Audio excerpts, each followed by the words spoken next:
What is up, everybody, and welcome back to the Small Lake City podcast. I'm your host, Eric Nilsson, excited to bring to you episode number 30, the big 30. I can't believe it's almost been 6 months since launching the podcast, and we've done 30 episodes. It's crazy to see how much everything has kept going and growing. And so grateful for everybody for following along, listening along, and sharing all of these episodes with your friends and family. So much gratitude for all of you. I'm excited to keep bringing you more podcasts as we move forward. Starting with this one, where we're going to jump back into politics. So we've had a number of political guests ranging from the federal level all the way down to the local level and nonprofits, but really want to talk about the core of Salt Lake City itself. So our guest this week is better known as Councilwoman Eva Lopez Chavez, the councilwoman that covers the heart of Utah, the heart of Salt Lake, the downtown area. And now there's a lot of changes going on, a lot of sports teams wanting to move in, a lot of investment going into the area, looking forward to the Olympics and what that's going to do, especially comparing to what happened when the Olympics came to Salt Lake the last time and how much that changed. I mean, that's when we got things like Gateway, the Spaghetti Bowl, or like the I-215, I-80, I-15 connecting in the middle there downtown. We got the Kearns Olympic Oval. We got the Olympic, all the Olympic stuff up in Park City and the ski jumps. So it's fun to see how much that's changed, but really focusing on what we can do in this next phase of the Olympics to help get more infrastructure and support to keep growing this amazing city. So talk to Eva about a lot of these issues, a lot what she's focusing on, and as well as some of the hot topics that I know that a lot of Utahns care a lot about the environment, the Great Salt Lake levels, as well as how many people are moving here and how do we support that. So excited to share this conversation with you. She's amazing. I'm so excited to see how she's going to further blossom and grow in politics in the local area, because she's just so eager to help and make the world a better place, and just such a different taste of representation than we've had before. Very young, she's only 27 years old and serving on city council, the first real Gen Z leader that we've had. So excited to continue to watch her career, but excited to introduce you all to her. So let's hear from our combo. Enjoy. Oh yeah. We will go. That's great. From there. Eva Lopez Chavez. Yes. That's so many consonants. It's even longer than that, actually. That's just the shortened version. Cool. No, I'm excited. I know that we this is kind of, so I always like to start with like how we ended up like sitting down together, because this one was a funny one for me, because I mean, you probably remember it just as well as I was, because it was only a couple of weeks ago, but I'm sitting at Edison working, and like I am very much like compartmentalized. Like if I'm working, my brain is just blinders up, focused, ready to go. Yeah. And all of a sudden you come up to me, you're like, hey, I didn't recognize who you were. I've seen you here, but I didn't recognize until I saw the stickers on your computer. Yeah, I was going to say it was the sticker on the back. And in my head, I was like, what stickers do I have on my computer? Because I've just always had them on my computer. So at work, I always know which one's mine. Yeah. And then I was like, oh, Small Lake City. I was like, oh, wait, she probably recognized me from that. And you're like, yeah, sorry, to use my full title, my name is Councilwoman Eva Lopez Chavez. Been following it for a little bit, but I've got to go to a meeting. Have a good one. And I was like, what just happened? But it did. You're like, wait. Yeah, it was. You're like, did a Salt Lake City miracle just occur in front of me? Well, and it's like, I always joke about it, but they always just like randomly happen all the time now. Yeah. Like, I mean, they always do if you're from here and you run into people you know. Totally, I was going to say. But once you start chasing that energy, it just compounds on itself, and it's nonstop. Yeah. But it's always been super fun. Hey, the compounding interest of being a Salt Laker is that you're going to diversify your portfolio of friends and end up in every industry. And next thing you know, you're on a podcast. There you go. Yeah. That's the end goal, right? Just make sure everything comes together in that way. Oh man. But yeah, I mean, I'm super excited because like, obviously I met you and then did my homework on kind of you, where you cover, and it's such like, I mean, you cover downtown. That is all the actions happening in the state. Yep. Exactly. And I mean, and there's been so many different topics that have come up recently, from sports to green belts, to, I mean, investing in all sorts of different ways into our economy. So I'm excited to sit down and hear more about, I mean, kind of the whys and whats of what are going on. But before, I want to kind of set the tone of kind of how you got to be where you're at. Yeah, I mean, I tell people all the time, I'm like, if I can do it, you can do it too. I'm just another dreamer in the world that had a big dream and pursued it, right? I woke up, I remember it was February 18th, called my mom and dad, and it's this stark moment. I'm looking in the mirror and I'm going, oh my gosh, after 5 years of working with Mayor Mendenhall, I think I have something different to offer this city. And I can even go further. back No, let's go to the my childhood. I mean, beginning. like, Yeah. I mean, like the real beginning of my origin story, if you will. And I like to think of it as like this anti-hero story. Like I have my character arc, right? Yes. And in this Perfect. character arc, I start out really angry as a child. My family was undocumented. And in short, I saw what terrible policy can do to separate families. So it was like from age 8 till now, I've been on this rampage, just this warpath to help advocate for families and for people that want to bridge into opportunities, want to break through, right? Want to pursue their dreams and goals and foundations. So fast forward into, I was born here, but I was raised in Southern Idaho. Yeah. Got to move back at the end of 2014, and then in 2015 I started school, and I just kind of was like, what do I do? What do I study? Like I'm the first in my family to go to college, and I was like, I guess I'll study political science. Got involved with the Democratic Party, got involved with some nonprofits, and before you know it, 10 years later, I'm elected, right? And it really is. It's Yeah. like it sounds so simple to say it.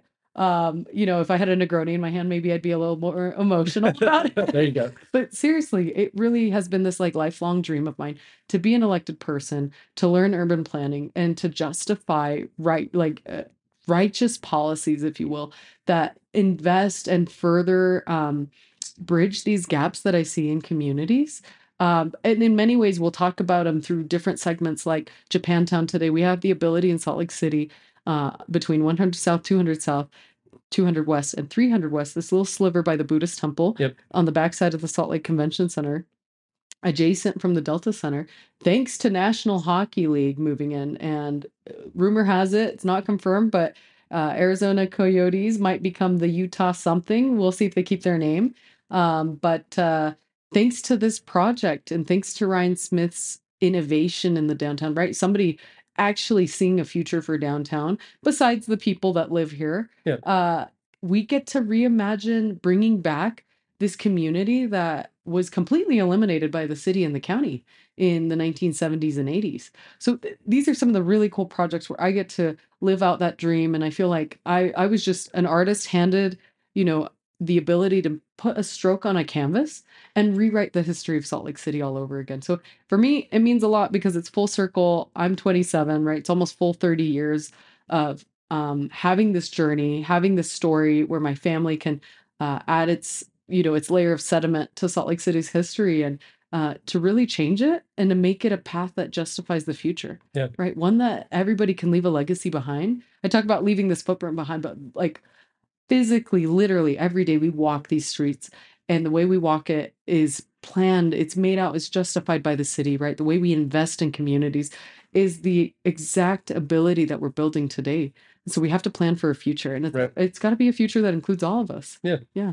And I mean, I love that everything started with you growing up in this, community in the society that kind of, you were an afterthought. You had this terrible policy that you saw the impacts of. And really, it's like, I don't want to say like chip on your shoulder, so to speak, but like it kind of... It did. You know what? It toughened me. It was like, I was like this kid having these legal conversations with adults being like, I think the world could be better, and this is what I would do about it. What about you, Chuck? And they're like, that's nice. Go back to the kids' table. And it's so funny to see you now because, again, you go to college as a first generation college student, graduate, and then you get to spend a time with Aaron Mendenhall. I mean, when you were working with Aaron, did you know that your next step was going to try to be in local politics, or is there something that you learned or something that like made that moment? And there were other advisors. Like I think of Rebecca Chavez when she was serving at the House of Reps. I just absolutely adored her.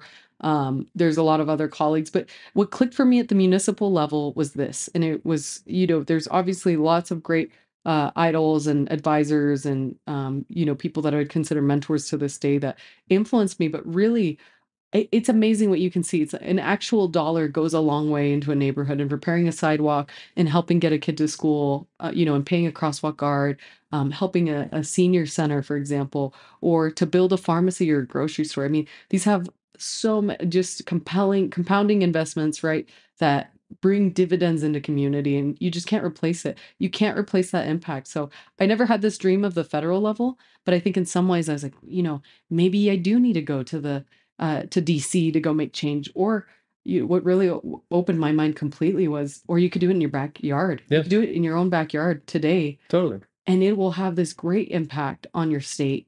And maybe that impact from your state will have an impact at the federal level. So instead of top-down approach, I've really adopted this community ground level framework of, organic resiliency can really build longitude all the way from the bottom up. Yeah. And I think that's such an interesting way to think about it too, because I want to go back to your example of like Japantown, which if you were to look at downtown Salt Lake City and you were to say, which street do I feel like I've never spent any time on, I never hear anybody going about, it is literally that strip between 2nd and 3rd West on first south.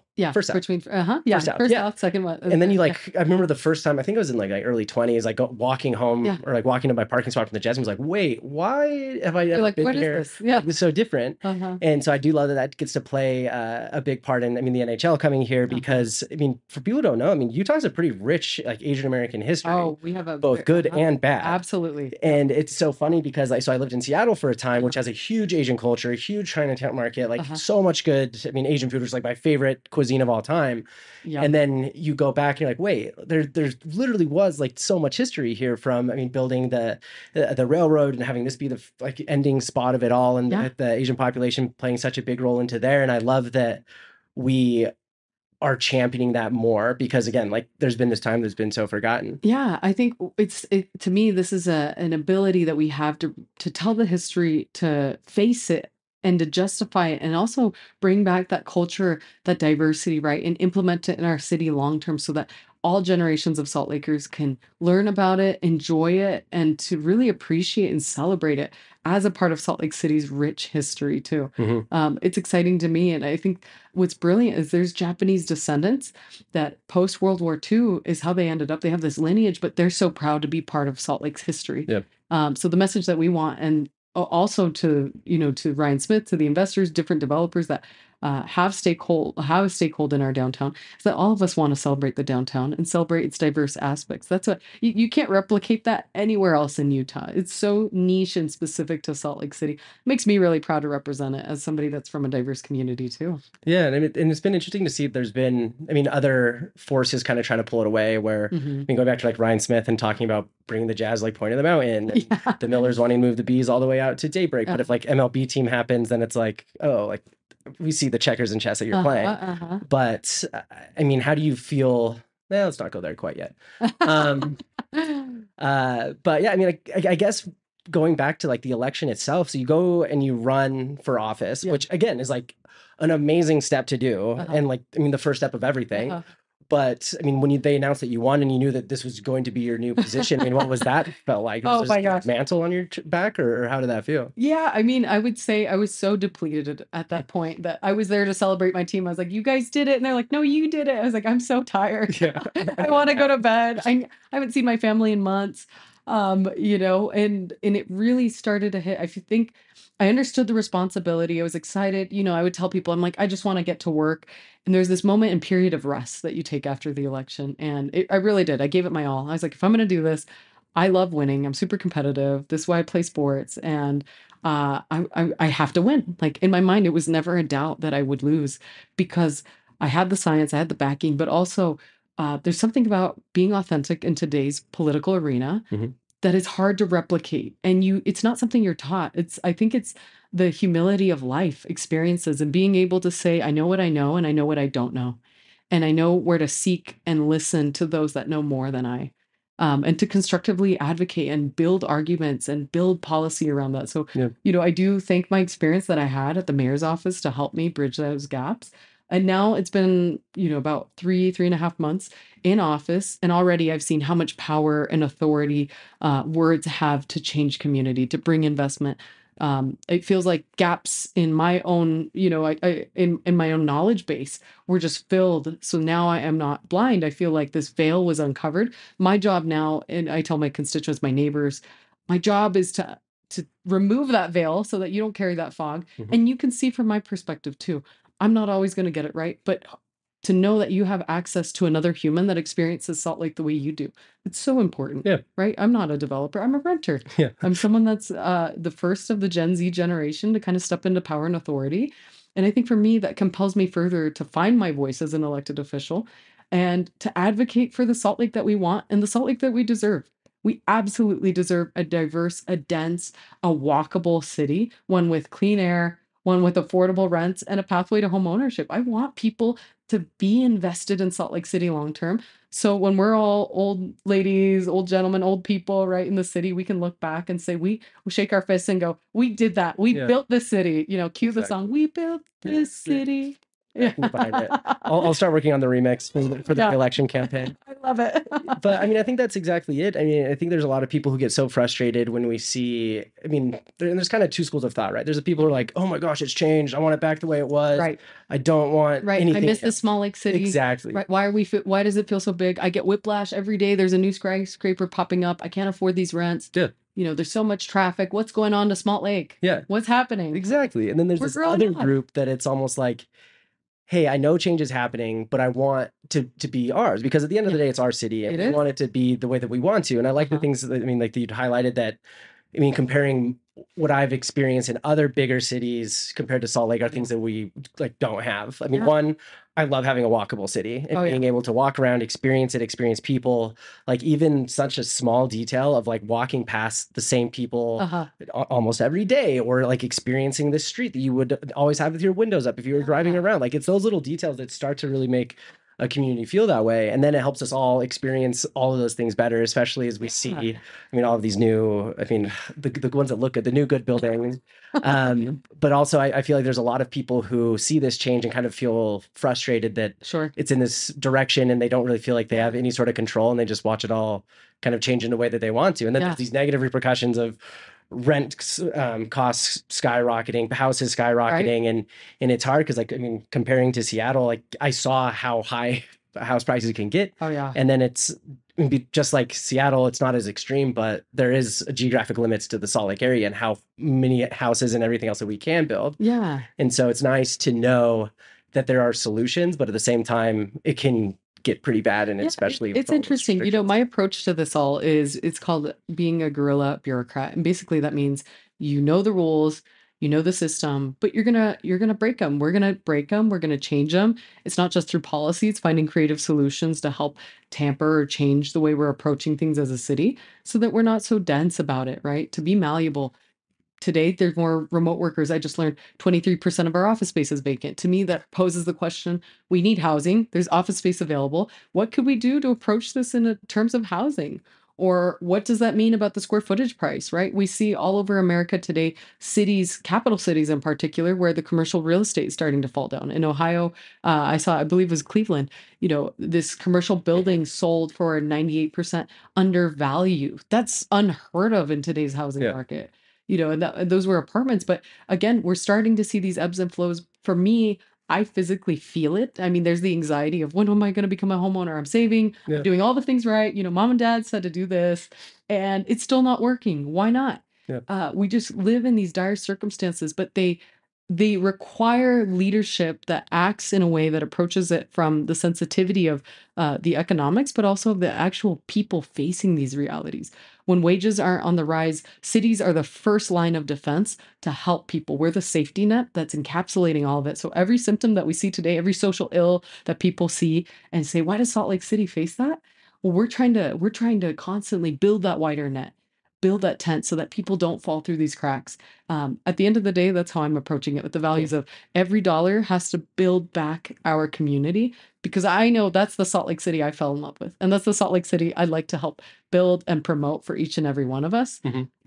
That's what I care about. I mean, we can get so specific about it, but at the end of the day, urban planning is about building human-centric design and investing in the places where people feel that they belong and they feel a responsibility and stewardship towards. Whether that's the Great Salt Lake, whether it's your downtown, or it's just your little neck of the woods, right? I mean, sincerely, every neighborhood in this city matters, and there are neighbors and communities that are fighting to keep it, that are fighting to invest in it.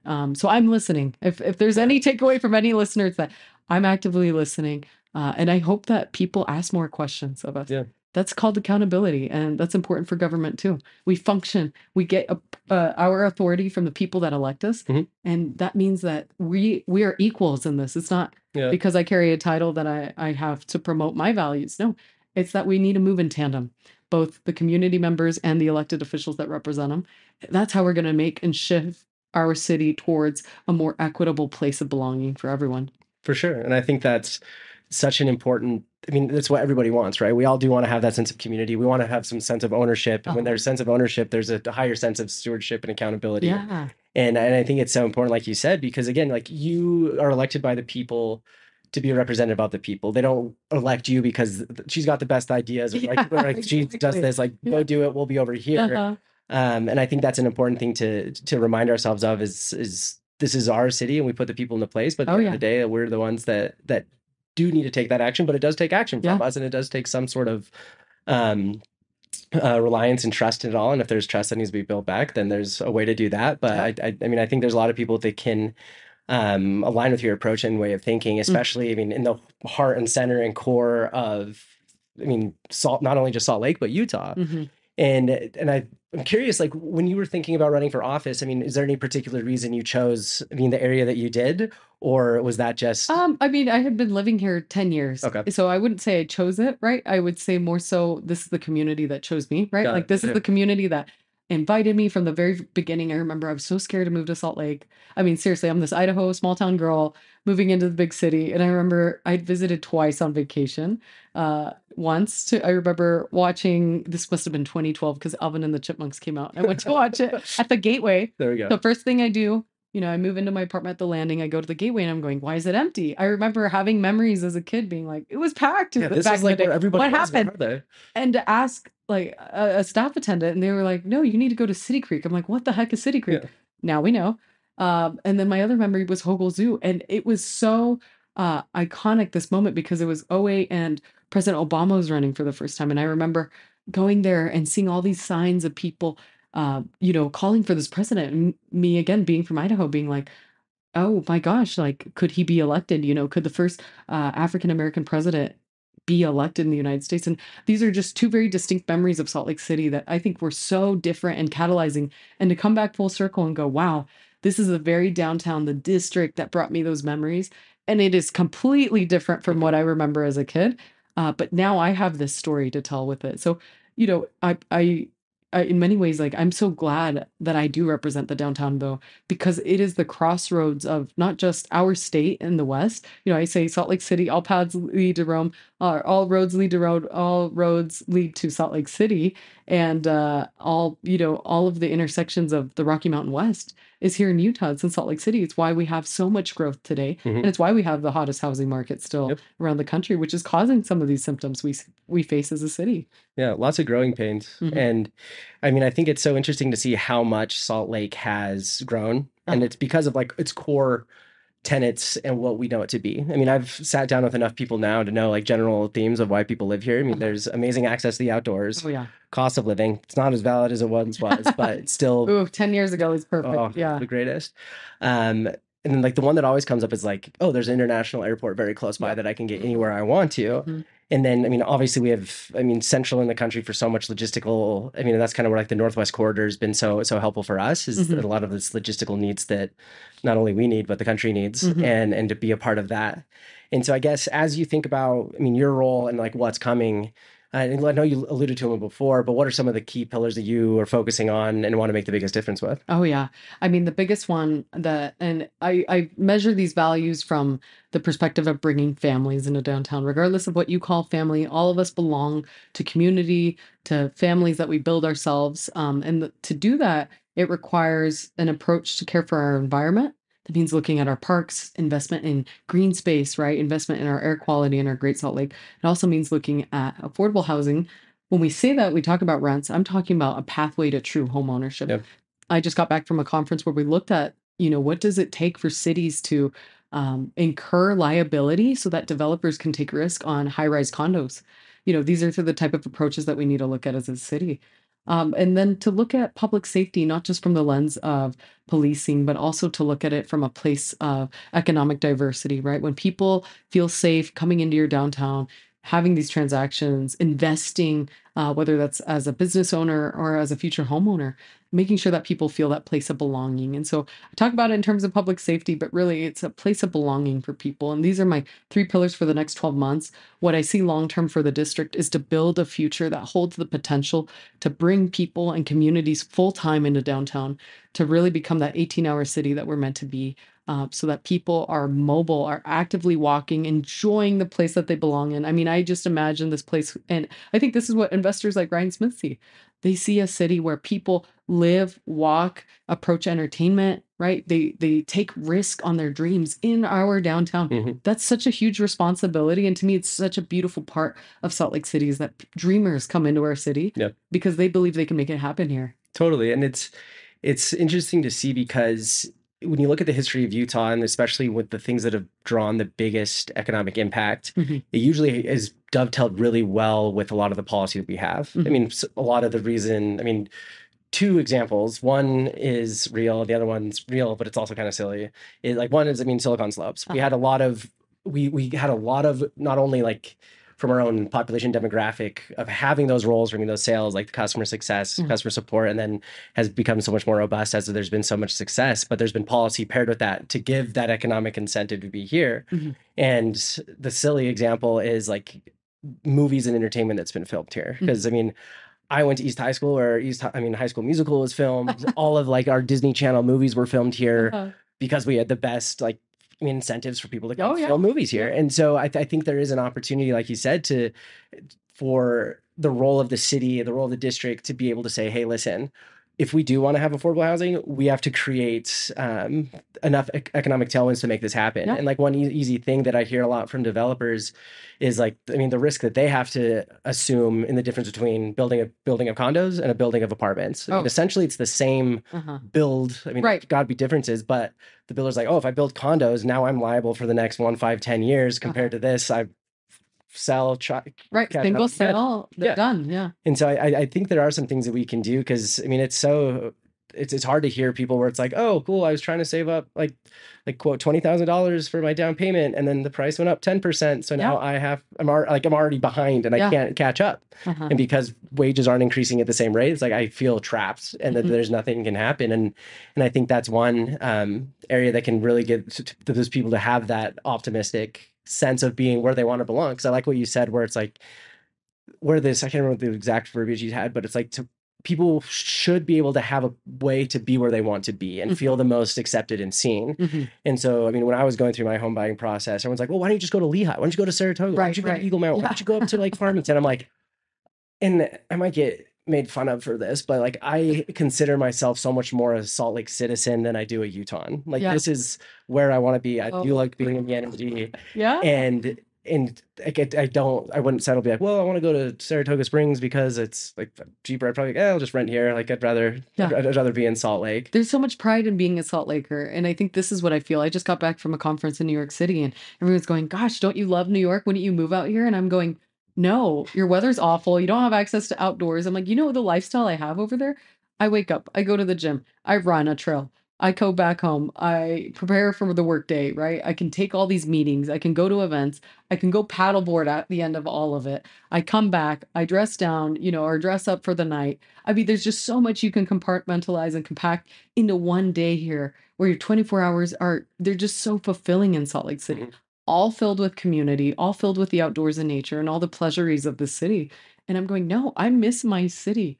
I want to be there. This is my home. I want to be an old lady in Salt Lake City. I deserve to age in place here. Yeah. Yeah. And like, that's what I always talk to people about, because I'll talk to people and be like, oh, yeah, Salt Lake's so boring. There's nothing going on. I'm like, yeah, maybe to you, but also the nice thing is like, this is an easy place to live. And like, everything's very accessible, a very high quality of life, a very high happiness index.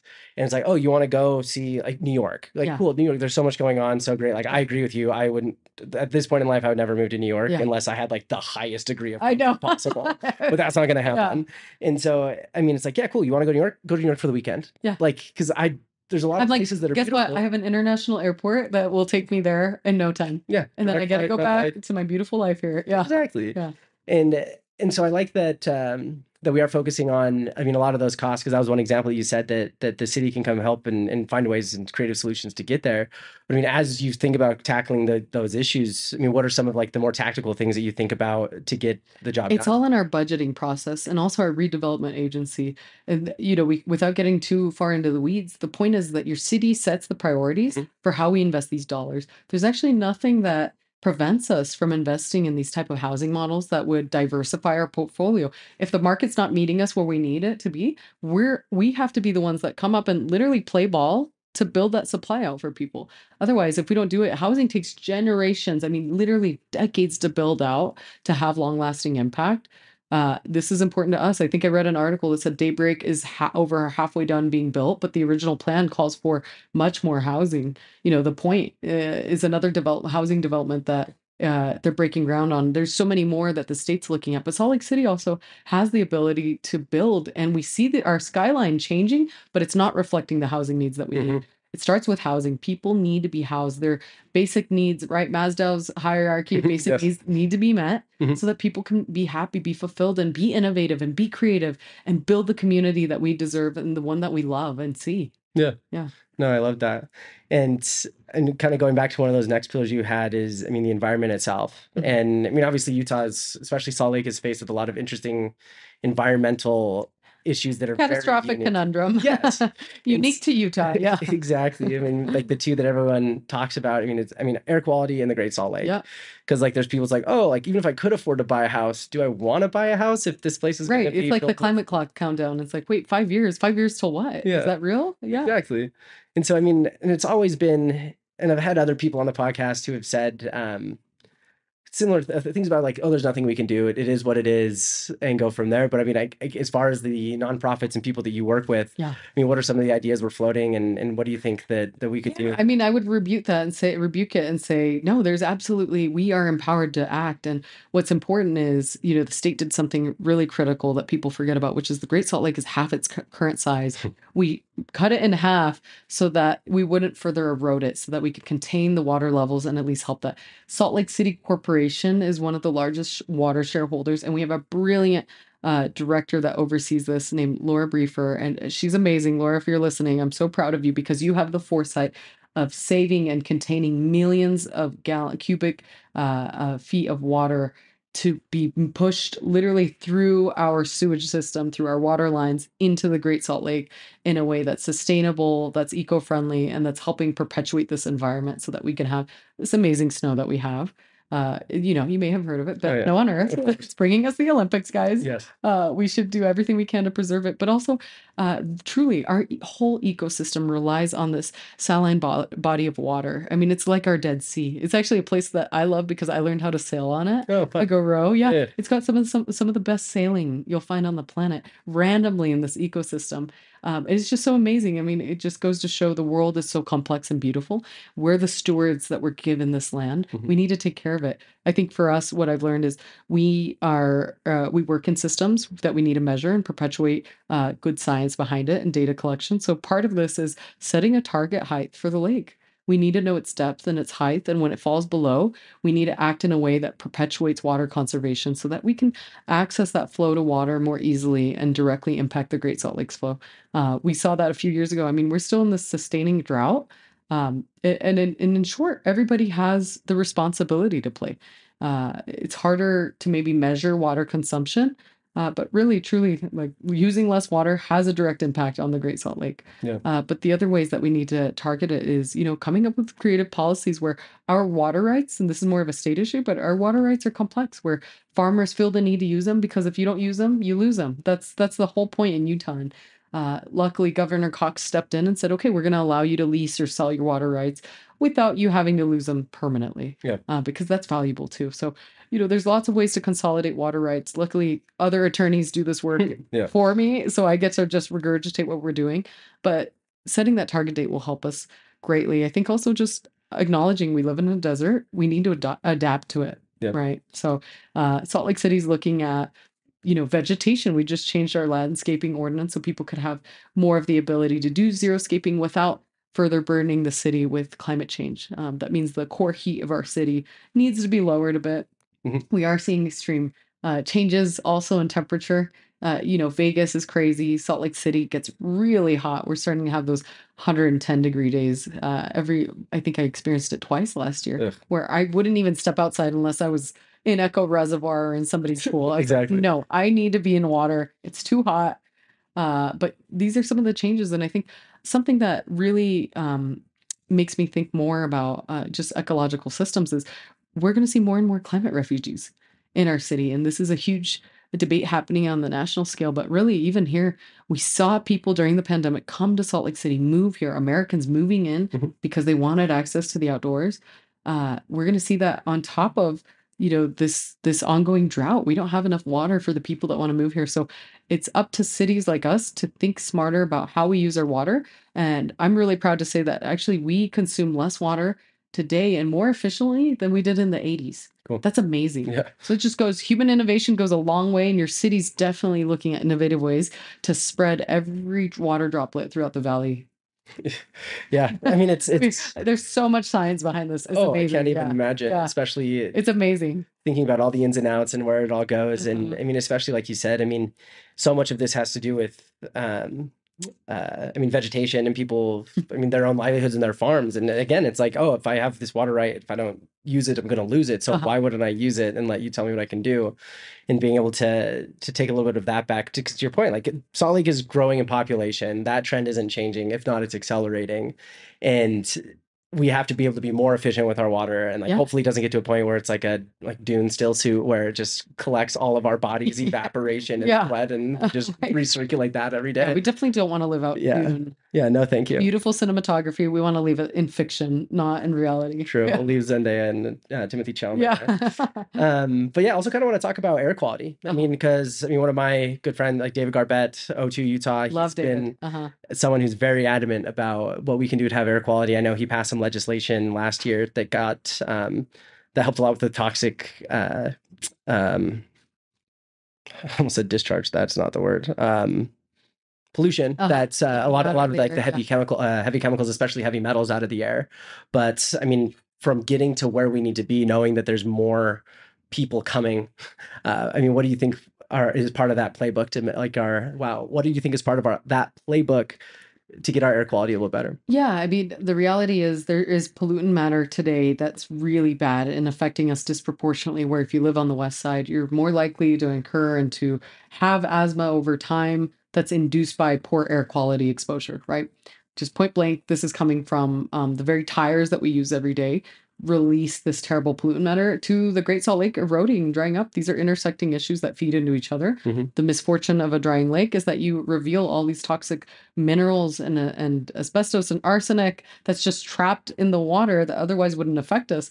Now it's prematurely melting the snow, and it's air that we breathe consistently. And so I think we need to be, we need all of us, every Salt Laker needs to think very specifically about the air we breathe, right? This is a matter that is serious. It does scare me personally when I saw an NPR report today saying, what's Utah doing about it? And it's just kind of like, what's happening? What are we not doing? We're growing our inland port, guys. We need look how many jobs we're building. And again, I'm approaching this from indoor air. I like to be pragmatic. I like to think of myself that way, at least. And I'm going, okay, this seems like a very big issue. That's a statewide issue that we can try to caress and to deploy with our state legislators and our leaders. But if they don't want to listen, ultimately, what's the impact we can have? And again, as a city council member, I'm thinking indoor air quality, making sure that this pollutant matter doesn't permeate our brains, because it does. I learned that from physicians for better, healthier environments. They had a whole, data presentation on this, and it was just amazing. I was like, wow, this permeates directly from your nostrils into your brain memory. It's just a direct poison to your brain. That's really scary. That's terrible. That's like worse than blood toxins. Yeah, just go out for a nice run outside in the middle of the inversion. Yeah. And so I'm going, okay, we spend the majority of our lives indoors. This is a fact. This is disproportionately hurting our elderly population and our youngest minds, meaning youth K through 12 or younger. And how do we protect them? How do we actually protect it so that the most vulnerable class of people can actually be protected? And it's through air quality, it's through HEPA filters. We have ways of filtering our air and doing this. So while we're trying to save the Great Salt Lake, while we're trying to regulate the type of dust particles and construction and, energy that's really hurting us because it's also energy use that's providing all this carbon pollution. How do we protect these people? And that's the approach I'm trying to take, is to say, hey, yes, there's some real terrible, happenings in the world that I don't have the solution for quite yet. And scientists are warning us, but none of us seem to come together as policymakers. So in the meantime, how do we protect the people that want to just enjoy life and maybe live in bliss a little bit? They deserve, I look at my little sister I tell people, this is my role model. This little 10-year-old is going to change the world one day and just tells me what to do. And I'm going, they deserve a high quality of life. They deserve to inherit a world that's a little bit better and functions a little bit better too. How do we protect them? And a simple solution like an indoor air filter can really go a long way. Yeah. So providing that type of gap, and for us, it's education. It's also cost of the air quality, and then making sure we distribute them. That's going to have long-term outstanding effects and prevent future asthma or health dilution. This erosion in our actual lungs. Yeah.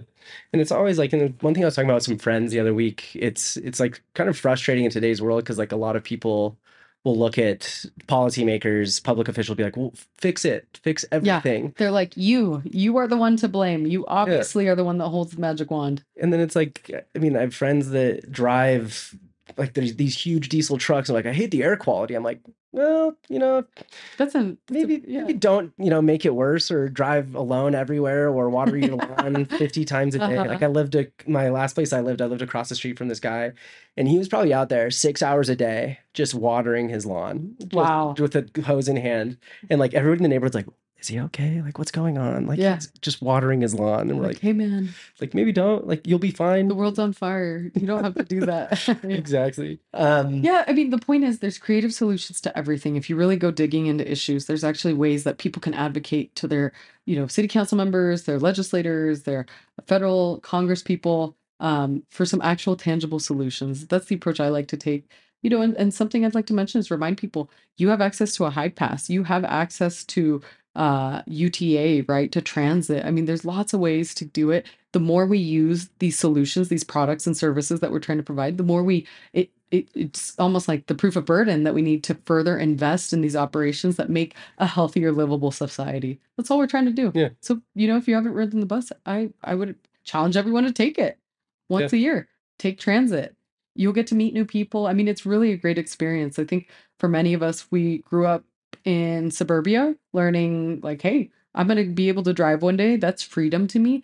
What's really freeing is living in a place that you feel safe, that the environment's not going to cost you years of your life, that you can appreciate and value. And that's what we're trying to build. That's real freedom and wealth. Yeah. And like I do think that is somewhere where Salt Lake is lacking, and it's hard because again, we have so much history and culture of being like, I have a car, I'm going to go everywhere via my car. Yeah. And to your point, like, yeah, there's like that freeing aspect of it, especially when we think about like accessing the outdoors and part of the draw that brings everybody here. But it's like on the same part of it, it's like I remember when I was living in Hardware back a couple years ago, and it was nice because like, oh, like Front Runner's literally across the street.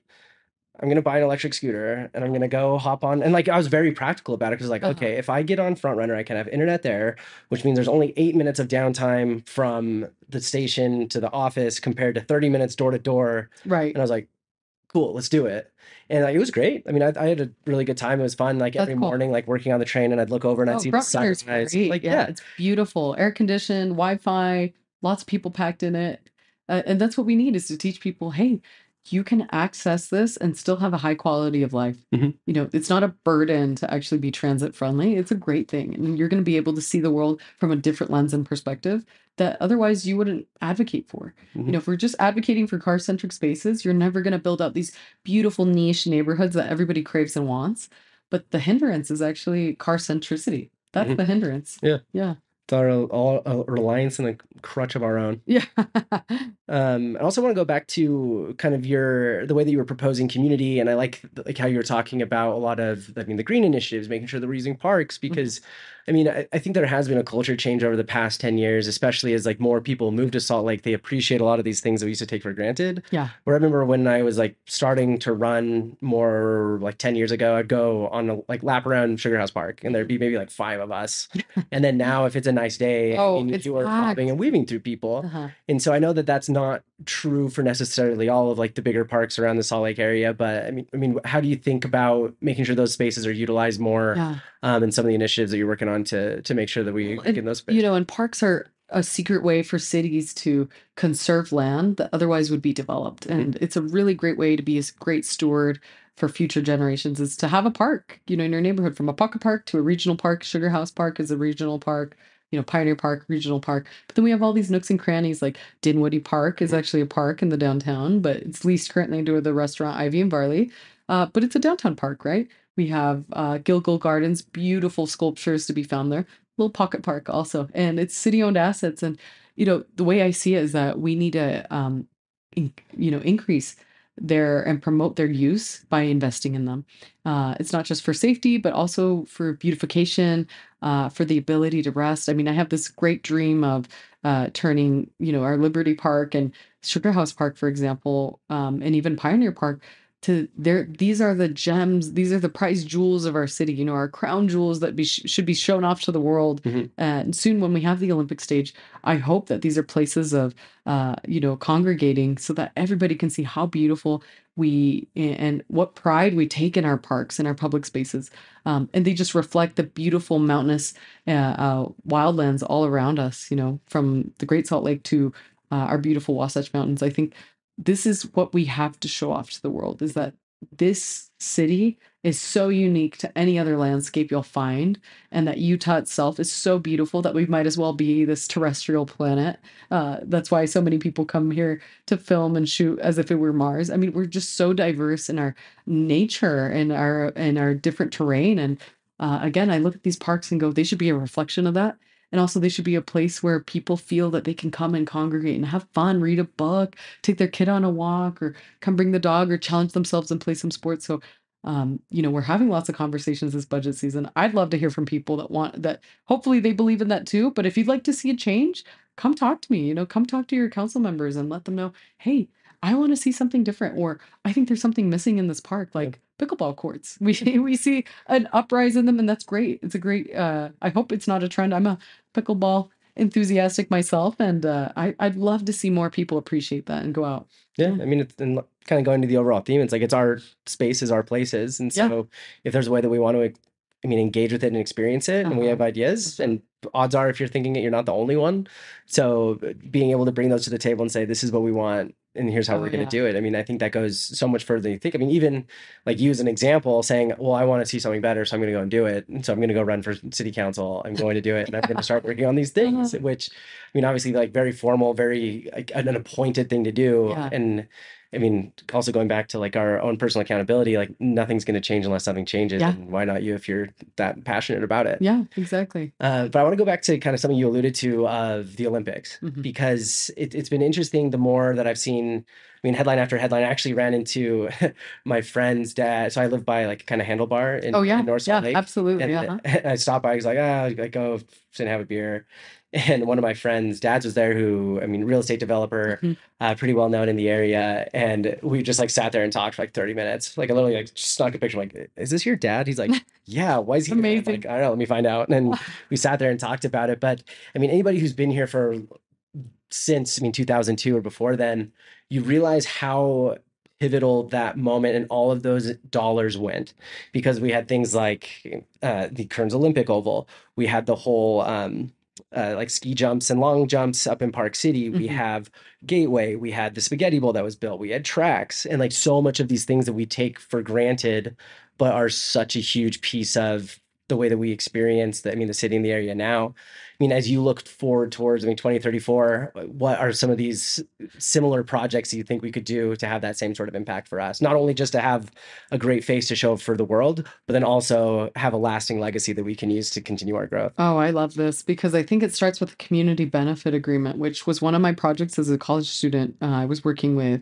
Utah Coalition of La Raza, which is a Latino rights organization. And the idea was we come up as a community, we come together, city council is the one that approves the Olympics. So I'm excited to be on that. We're crossing our fingers that everybody approves of this. And from today's news, it looks like the International Olympic Committee is fully on board and no longer teasing us. I mean, it's pretty much set in sediment. And it's like that point in a relationship when you can both agree that you like each other. And totally, like, we're DTR. No more games. Yeah, we're defining the relationship. Yep. We're committed to each other. Exactly. And we're about to say I love you. Oh, just geez. a beautiful part. Yeah, I was gonna say, oof, it's a really great time. It's called being vulnerable. Part of that vulnerability is to look at the community and go, hey, this isn't just symbolic. Actually, could we agree to some boundaries? Could we agree in this relationship that we have with the Olympic Committee that we're going to promote housing in a way that actually helps build that pathway that I'm talking about? By the way, air quality is actually a huge component to why we're going to have snow in the future or not. Yeah. If we allow the further erosion of our Great Salt Lake and other pollutant matters to enter our air and atmosphere, it hurts and undermines our ability to keep snow on those caps. Lake Effect isn't just a bar everybody goes to on Second South. Yes, it's not. Although that's a great bar, and if you love jazz, that's the place to go. No, it's actual science occurring. I mean, again, the world's best snow on Earth, right, on the planet, is here because we have saline, this high salinity lake that can, evaporates, condenses over mountains, and the perspiration that comes out of it is snowfall. That's fluffy and light and makes the best snow on the planet. So to protect that, we have to actually protect our Great Salt Lake. So I'm hopeful that climate scientists across the world can kind of come and intervene and provide us data. But, in many ways, I understand the frustration that constituents feel. I'm really, I get upset and angered at times when I'm going, how much more data do we need? Because time is of the essence, and time is this limited component that we just don't have enough of anymore. So great that we're getting the Olympics, but I'm more interested right now in the contractual agreement that we're going to have with our community and say, and long term, how do I look at constituents and my neighbors and my friends and say, hey, we made the best decision that's going to benefit all of us. It's not just going to be a giant party for the world, but it's going to be a party that celebrates you, Salt Lake. Mm-hmm. It's going to be a time that we're going to look at each restaurant, each business owner, each neighborhood, and celebrate you and your different identities. And we're going to uplift your voices. And we're going to make sure that the world knows that Salt Lake cares about its environment. Salt Lake cares about bringing and inviting people in, and that this is a place where dreamers make things happen and we do good here, right? That we care about families, we care about our unsheltered neighbors, and we care about uplifting each other. That's the Salt Lake City I know. Yeah. I mean, I brought it up multiple times before, but I mean, it all comes back to me of the phrase in terms of like Deseret, that everybody, I mean, if you're from here, you know it, especially if you're raised in any sort of LDS, then you also know it. But I find it, the more I talk to people, especially like in diverse backgrounds and diverse, industries and places, when talking with Blake Motorsiski, and he's like, oh, the tech community here is so close knit, and like people will help each other and rely on each other to create this community. And then the art world, I've learned from so many people that it's such a collaborative place and thing to do. And like, and even in the restaurant industry, and hearing of like the founders of Baby's Bagels and the founder of Arlo, letting them use their kitchen so they could refine their recipe. And so I think it's like such an interesting dynamic that I think a lot of us are forgetting just over all of the strenuous things that have gone on in the past like 5 years. But to realize that, hey, we are this workhorse that works better together when we're all communal and working together towards a common goal.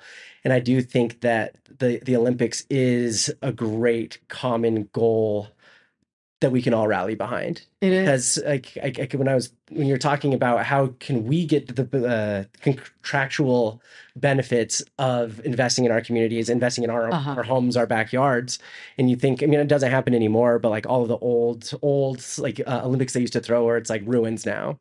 Because they just said, oh, we're going to do it in this cool place. Everybody shows up, they build it, great. And it's gone. And well, that should have never happened, but we learn from our mistakes, thankfully. And like the more that we can be like, hey, like we understand there's like a responsibility on us to create this environment, this atmosphere, these venues, but at the same time, like, how do we do this? The people who live here can continue to use it and abuse it and do whatever we need with it in the future. Like even something like this domino effect of, I mean, like the Kearns Olympic Oval. Like I'm not a speed. Actually, no, I met someone here. She's actually a member who's a speed skater. Her name's Sarah. Anyway, I digress. That's amazing. But like I grew up playing like indoor lacrosse there because they have indoor lacrosse in the winters when I was growing up. And so it's like, while no one could look at that and be like, well, I don't play hockey or like speed skating. You're like, yeah, but there's also so many other things that it benefits the community that isn't just like a mall or a freeway.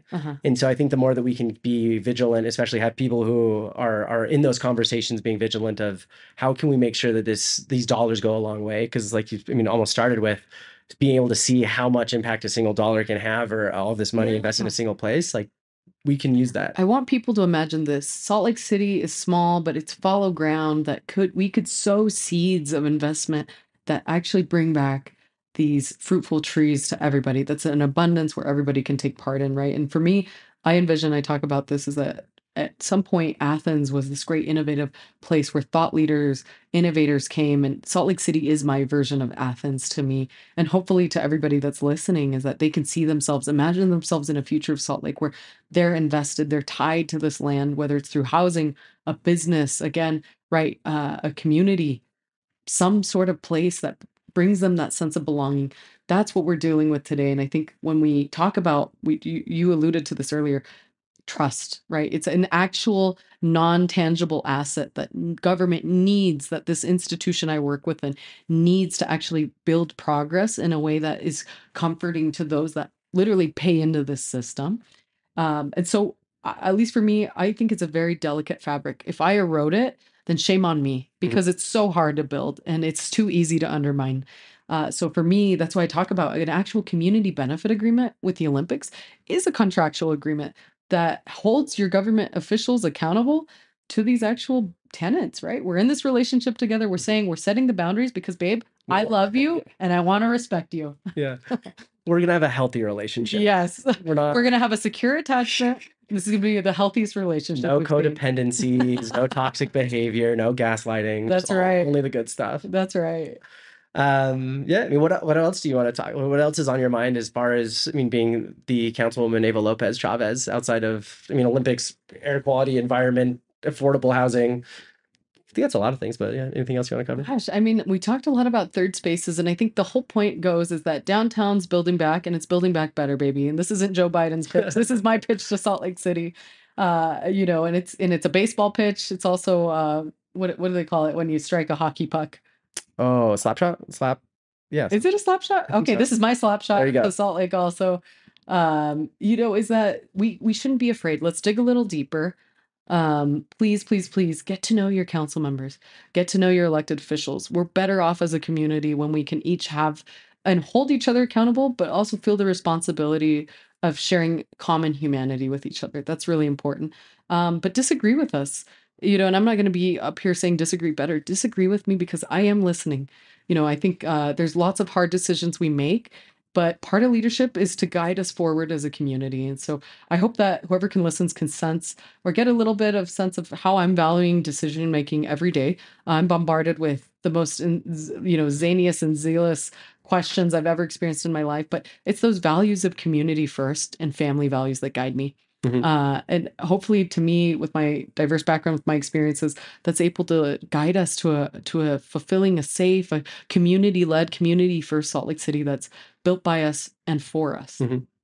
Yeah. And I think, obviously age in politics is a very hot topic recently, but if you look at all the pictures of everybody who's currently under, all of our local government, it's nice to have some fresh blood, fresh faces, fresh perspectives, especially when you kind of hear more of the stories of, not generalizing too much, but your peers up there. You do bring a fresh perspective. You do have a very different background than a lot of them. And not just by appearance, making it the easiest differentiation, but having these values and wanting to improve them, wanting to be transparent, wanting to have that trust, and wanting to really be a tool and a resource for your own constituents. Because if if you win, they win, we all win, then Yeah. why wouldn't we work together on this? And Yeah. the least divisive we can be, the better outcomes we're going to have. Absolutely. That's right. And like I said from the beginning, if I can do this, you can do this too. I hope this inspires somebody to think about running in the future. I really think we'd be better off as a society if every one of us took the chance and became a candidate. It would change your whole world perspective and open your eyes, because these institutions, we uphold them. Just remember, all the power and authority that comes to us is just, we're just the funnels. I tell people we're the pass through, we're the middle manager, and really it's the constituents that get to determine the direction of the city. Mm-hmm. Yeah, or else you don't have a job anymore. They just vote you out. Someone else does it. Hey. But cool. Eva, I want to wrap up with 2 questions I always end with. Number 1, if you could have someone on the Small Lake City podcast and hear their story and what they're up to, who would you want to hear from? Ooh, that's a good one. That's a really good one. Oh, that's interesting. Let's see. There's some really great people I've heard stories from. Hold on. That one I'm going to think on. What's your second one? Second question. I feel like I know too many people. So much too. I mean, it's like the blessing and the curse, right? I was like, oh gosh, there's so many people. Who has the best story? It's either like an In-N-Out menu or a Cheesecake Factory menu, and filtering through both are two different tasks. And then secondly, if people want to find out more about you, a lot of your topics and things you're passionate about, what's the best place to find you and more information? Okay, perfect. I have the answer for both. So I'll start with the first question. You should have David Ibarra on this podcast. Okay. Yeah, he's I think most famously known recently, at least, for being someone that was a mayoral candidate. But he's actually a ride or die for Salt Lake City, just a champion of the city that I think is misunderstood, as am I, right? As are all of us. And I think he'd be fabulous to have on here. Just like longtime Salt Lake perspective, he's the guy to do it. Oof, I love that. I really think people, I think people should hear from him. The second one is, you can find me really easily on Instagram. I'm really not on Facebook. I'm really not on Twitter or X anymore. Or you can, email me. I would put my number out there, but we'll save that for another day. But find me on Instagram. It's EVA4Council. So Eva FOR Council. That's it. There we go. Yeah. So make sure to follow her, show up, go to city council meetings, meet her. Every Tuesday. It's our city. We got to fight for the one that we want. But it was so nice to sit down with you and hear a little bit more about what we're working on and working towards, and excited to see, all the stuff that you're accomplishing, and very excited to see what else happens in your career. Thanks so much. I'm excited to report back. Absolutely.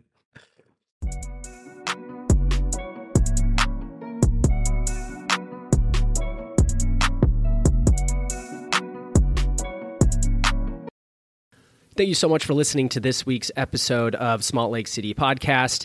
Don't forget to like, follow, review, subscribe, and share this episode with your friends. And we'll catch you next week. We'll see you there.